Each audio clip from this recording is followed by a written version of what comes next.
সুন্দরবন এলাকার মেয়ে হয়েও আমার অনেক পানি ভয় করে, নদীতে চলাচল অনেকটা ভয় করে। নদীতে চলার আনন্দ অনেক সুন্দর, সেটা না চললে বোঝা যাবে না, কিন্তু আমার অনেক ভয় লাগে। আর যখন আমি গ্রামে যাই তখন খুব সুন্দরভাবে এনজয় করি। আবার মাঝে মধ্যে নৌকায় চড়ে এখানে ওখানে ঘুরতে যাই।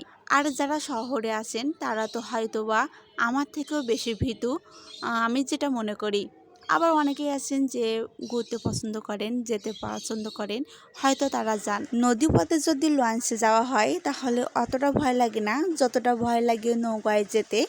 আর ইঞ্জিনের সাহায্যে এক ধরনের বোট আছে, ওইটাই গেলে অতটা ভয় লাগে না, কিন্তু তারপরেও আমার নদীপথে অনেক ভয় লাগে। আর আমি জানি যে আমার মতো অনেকেই আছেন যারা নদীপথে অনেক ভয় পান। আর নদীপথে যখন যাবেন একটু সাবধানে যাওয়ার চেষ্টা করবেন। মোবাইল বা প্রয়োজনীয় জিনিসপত্র বা ছোট শিশু থাকলে একটু সাবধানে বসার চেষ্টা করবেন। আর আল্লাহ তাআলার উপরে ভরসা করবেন, আর সবাই দোয়া করবেন।